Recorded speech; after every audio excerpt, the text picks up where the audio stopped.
네, 이 시간 하나님께서 우리에게 주시는 말씀은 로마서 10장 14절부터 21절까지의 말씀입니다.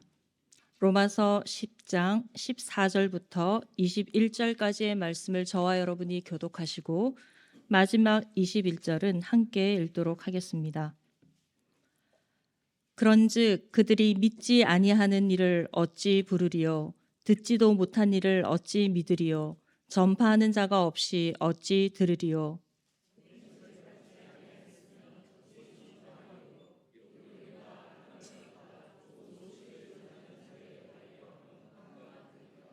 그러나 그들이 다 복음을 순종하지 아니하였도다.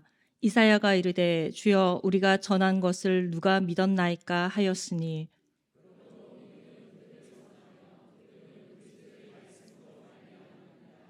그러나 내가 말하노니 그들이 듣지 아니하였느냐 그렇지 아니하니 그 소리가 온 땅에 퍼졌고 그 말씀이 땅 끝까지 이르렀도다 하였느니라.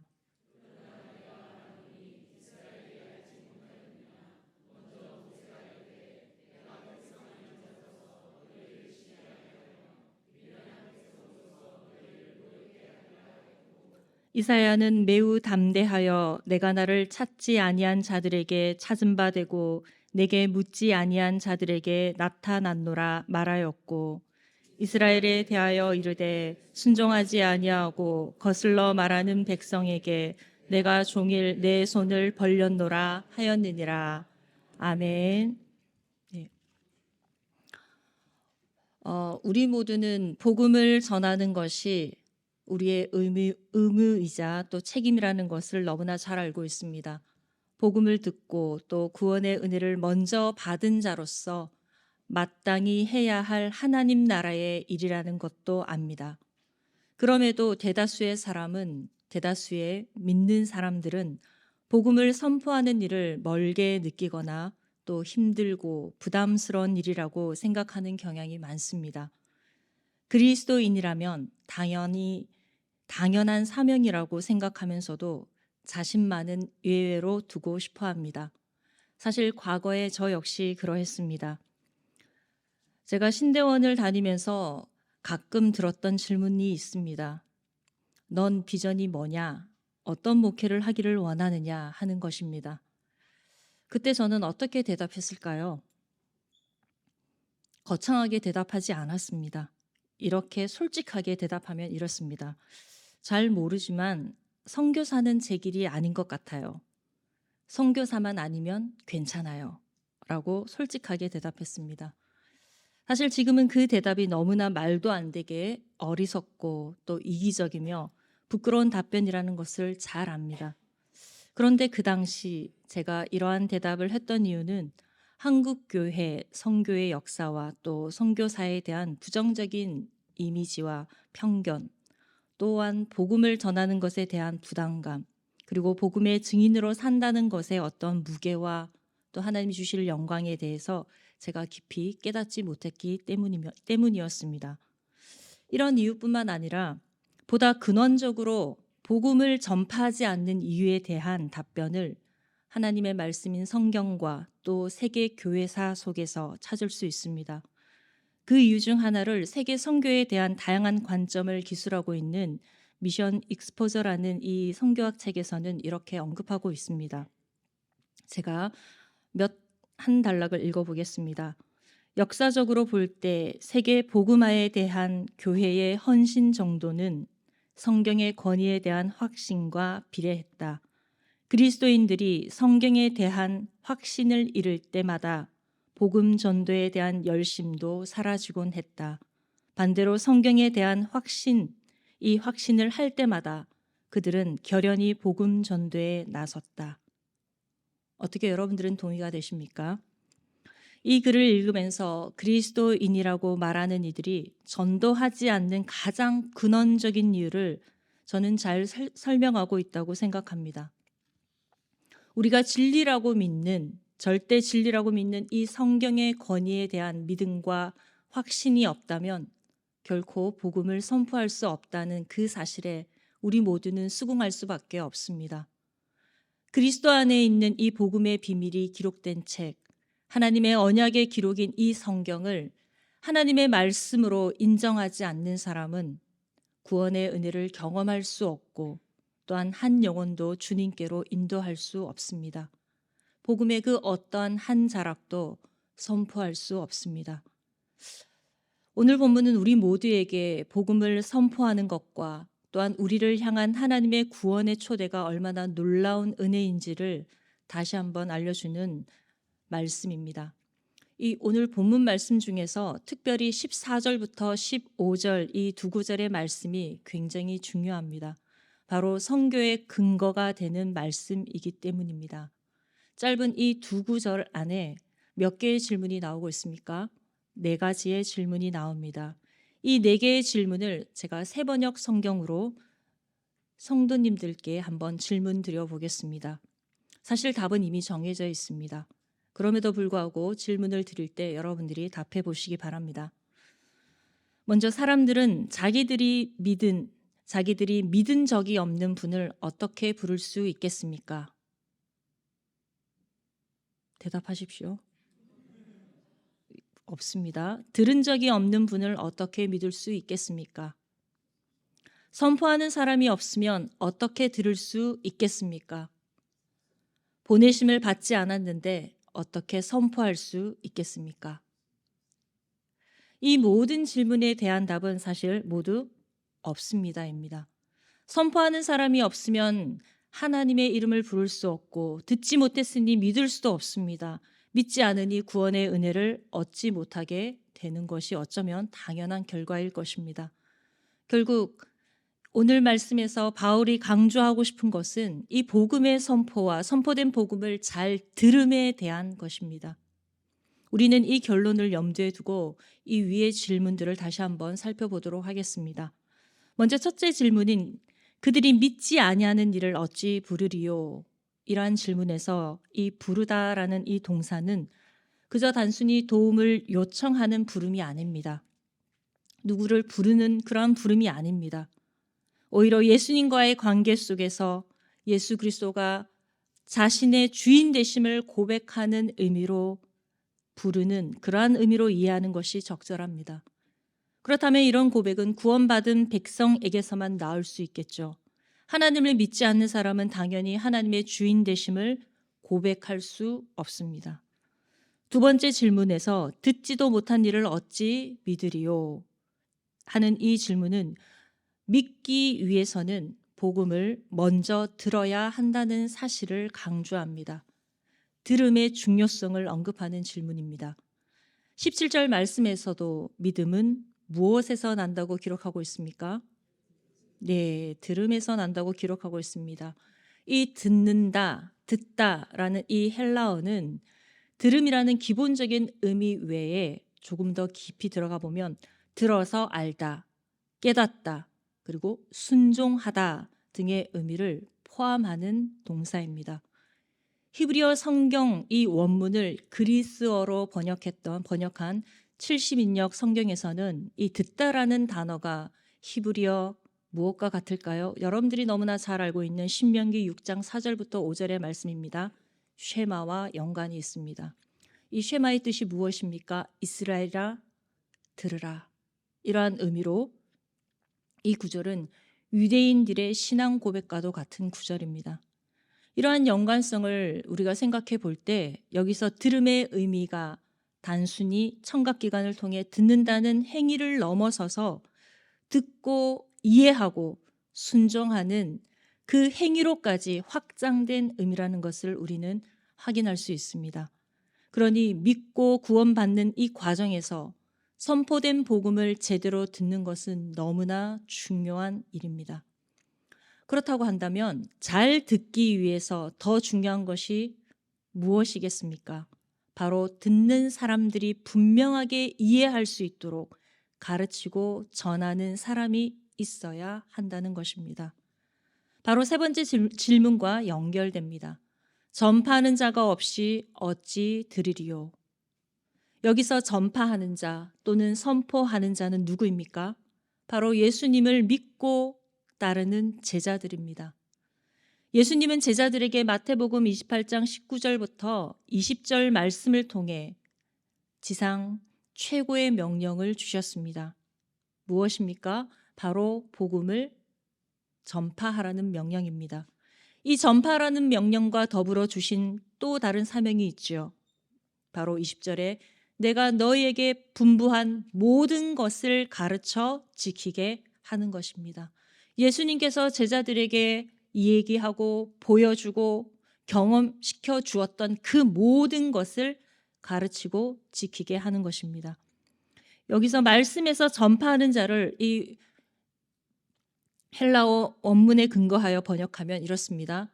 계속하여 전도하는 것, 계속하여 설교하는 것이라는 의미를 갖고 있습니다. 계속해서 전도하고 계속해서 설교할 때 바로 복음의 내용이 잘 전달될 수 있도록 가르쳐야 합니다. 이 복음의 내용이 사람의 소리가 되지 않도록 하는 것 또한 중요합니다. 일반적인 지식이나 지혜, 또한 어떠한 사람의 경험담, 주관적인 생각과 판단이 전파되지 않도록 해야 합니다. 반드시 전파되어야 할 이 복음의 내용이 무엇입니까? 하나님의 주인 되심, 하나님의 다스림, 예수 그리스도를 통한 구원의 역사에 관한 이 복음의 진리가 반드시 복음의 내용이 되어야 합니다. 거짓되고 훼손되고 변형된 이 복음이 아닌 오직 그리스도를 통한 구원의 길이라는 이 참된 복음이 온전히 선포되어져야 합니다. 그런데 선포의 과정에서 사람의 욕심과 자기 만족과 의를 위해 복음이 변질되거나 또한 그 욕심을 위한 사람의 욕심을 위한 값싼 도구로 전락하는 경우를 종종 우리는 보게 됩니다. 전도한다는 명분으로 자기 사람을 만들고 물질로 사람의 마음과 시간을 삽니다. 이것이 정말 전파하는 자, 선포하는 자의 바른 모습이겠습니까? 그렇지 않습니다. 전파하는 자는 하나님의 복음의 진리를 전해야 하고 듣는 자는 제대로 이해하고 믿을 수 있도록 먼저 성령의 도우심을 간구하고 기도해야 합니다. 그렇지 않으면 자신도 모르는 사이에 우리는 거짓 복음을 전하는 거짓 그리스도인, 거짓 증인의 자리에 서게 될지도 모릅니다. 마지막으로 네 번째 질문인 보내심을 받지 아니하였으면 어찌 전파하리요? 이 질문 앞에 우리는 또 다른 질문이 떠오를 것입니다. 그렇다면 나는 보내심을 받은 사람인가 하는 것입니다. 어떻습니까? 우리는 보내심을 받았습니까? 보내심을 안 받았습니까? 잘 모르겠습니까?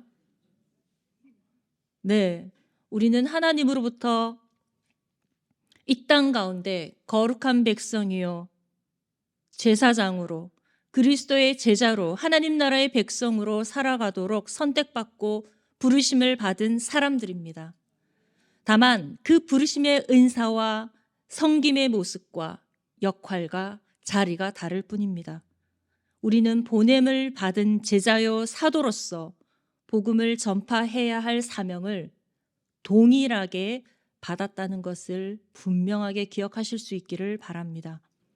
하나님께서는 우리를 보내실 때 하나님의 사자로서, 하나님의 대언자로서 부여받는 그 권한과 권위도 함께 주셨습니다. 보내심을 받은 이들은 보내신 분의 권한과 권위도 위임받았습니다.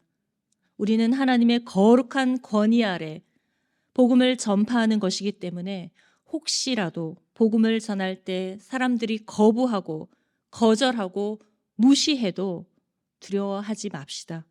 듣고 믿음으로 구원을 받느냐의 여부는 결국 하나님의 주권에 달린 것이고 듣는 사람의 선택에 달린 것입니다. 그저 보내심을 받은 사람은 오직 참된 복음만을 전하고 선포하면 됩니다.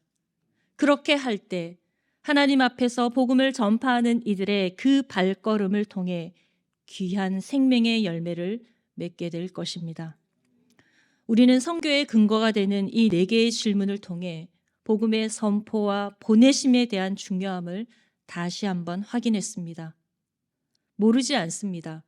그러나 이 복음의 비밀을 선포하고 또 들어도 다 모든 사람이 다 믿음으로 받아들이지는 않습니다. 거절하고 무시하고 비웃고 또 다른 우상을 섬기는 것 등으로 반응하는 것이 사실 현실입니다. 이에 대해 바울은 복음을 먼저 들었지만 그 복음을 바로 깨닫지 못하고 믿지 않았던 이스라엘 백성의 예를 들어 다시 한번 구원의 은혜에 대한 메시지를 전하고 있습니다. 이스라엘이 복음을 듣고도 불순종하고 온전히 하나님을 믿지 않은 것은 하나님의 책임이 아닙니다. 의도적으로 탐욕과 욕심으로 하나님을 거부하고 복음을 거절한 이스라엘 민족의 탓입니다. 하나님은 이스라엘 백성들이 듣고 깨달을 수 있도록 모든 방법을 동원하여 전하셨고 구원하시기 위해 끊임없이 반복하여 하나님의 선지자들, 하나님의 사자들을 보내 선포하도록 하셨습니다. 또 바울의 증언처럼 이스라엘 백성은 구약의 율법에 대해 이미 알고 있었기 때문에 예수 그리스도에 관해 알지 못했다는 말은 앞뒤가 맞지 않습니다. 어떤 민족과 나라와 백성보다 하나님의 말씀에 대해 더 분명히 알아야 하는데 말입니다. 결국 이스라엘 백성의 불신앙과 불순종에 대해 하나님은 구원의 은혜를 누릴 수 있는 그러한 특별한 기회를 이방인에게 옮기셨습니다. 이때 이스라엘은 19절 말씀에 기록된 것처럼 어떻게 반응하였습니까? 시기하고 노여움으로 반응하였습니다. 하나님은 복음을 거절하는 백성을 놔두시고 다시 하나님의 또 다른 자녀인 이방인들에게 눈을 돌려 하나님을 알지 못한 이들을 찾으시고 그들에게 자신을 나타내셔서 구원의 은총을 베푸시는 분입니다. 바울은 이러한 하나님의 마음과 계획을 깨달았기 때문에 그의 온 생애를 다해 힘을 다해 세상에 흩어져 있는 하나님의 백성을 찾아다니며 복음을 선포하였던 것입니다. 바울은 19절부터 20절 말씀에서 모세의 예언과 이사야의 책망의 이 말씀을 인용하여서 구원의 복음이 세계에 전파될 것을 전하고 있습니다. 이제 마지막 21절에서는 이사야 65장 2절의 말씀을 다시금 인용하여 복음을 들었지만 믿지 않고 불순종하며 거절하였던 이스라엘 백성에게 다시 구원의 기회를 주시겠다는 하나님의 약속을 전하고 있습니다. 이스라엘에 대하여 이르되 순종하지 아니하고 거슬러 말하는 백성에게 내가 종일 내 손을 벌렸노라. 순종하지도 않고 하나님께 반역하여 행하는 그 백성을 향해 하나님은 또다시 손을 펼치셔서 그들에게 구원의 자리로 초대하셨습니다. 이 말씀에서 하나님이 얼마나 오랫동안 인내하시며 기다리셨는지를 우리는 느낄 수 있습니다. 내가 종일 내 손을 벌렸노라. 이러한 표현은 결국 하나님의 변함없는 사랑을 의미합니다. 또한 구원의 길로 초대하시는 그러한 하나님의 손길을 의미합니다. 하나님은 자기 백성을 끝까지 버리지 않는 분이십니다. 로마서 11장 1절 상반절 말씀입니다. 그러므로 내가 말하노니 하나님이 자기 백성을 버리셨느냐? 그럴 수 없느니라. 하나님은 복음을 먼저 듣고 믿은 사람이나 들었지만 믿지 않고 불순종한 사람이나 하나님을 전혀 알지 못한 사람들 그 모두를 위해 구원의 손을 펼치시는 분이십니다. 결코 그 누구도 구원의 은혜에서 소외되거나 포기하시고 버리시는 분이 아니십니다. 이 같은 하나님의 사랑과 구원 때문에 저와 여러분은 하나님의 구원받은 백성이 되었음을 기억하실 수 있기를 바랍니다. 우리 모두는 복음을 듣고 믿음으로 구원의 은혜 아래 살아가고 있습니다. 그리고 먼저 기쁨의 소식을 들은 우리에게 이 놀라운 복음의 은혜를 전파하라고 큰 목소리로 선포하라고 하나님께로부터 우리는 먼저 보내심을 받았습니다. 그러므로 이 선포하라고 보내신 하나님의 부르심 앞에 우리는 이제 어떻게 응답하면 좋겠습니까? 함께 나아가 진심으로 하나님의 말씀이 참된 진리이고 참으로 복음의 능력을 믿으신다면 여러분 선포할 수밖에 없습니다. 저와 여러분은 선포해야 합니다. 목소리를 내어 이 복음의 비밀을 전해야 합니다. 과연 그렇게 할 때 어떠한 일이 일어날지 여러분 기대가 되지 않으십니까? 혹 복음을 듣고 거절하고 무시하고 분노하는 이들이 사실 더 많을 겁니다. 그래도 괜찮습니다. 끝까지 인내하며 구원의 손을 다시 내미시는 하나님께서 우리와 함께 하십니다.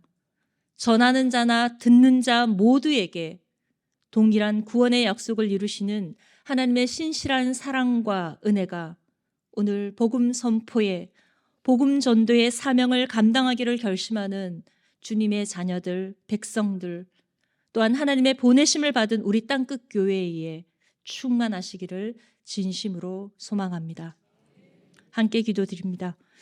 하나님, 우리가 구원의 은혜를 먼저 받은 자로서 이제는 일어나 복음을 선포하는 사명을 기쁨으로 감당하기를 소원합니다. 우리를 보내신 하나님의 마음을 깨달아 알게 하시고 그 부르심의 그 보내심의 소망을 따라 복음을 전하는 우리 모두가 될 수 있도록 도와주시옵소서. 하나님께서 우리에게 허락하신 시간과 물질과 은사와 마음과 능력과 그 모든 것이 하나님 복음을 선포하는 데 사용되어지기를 소망합니다.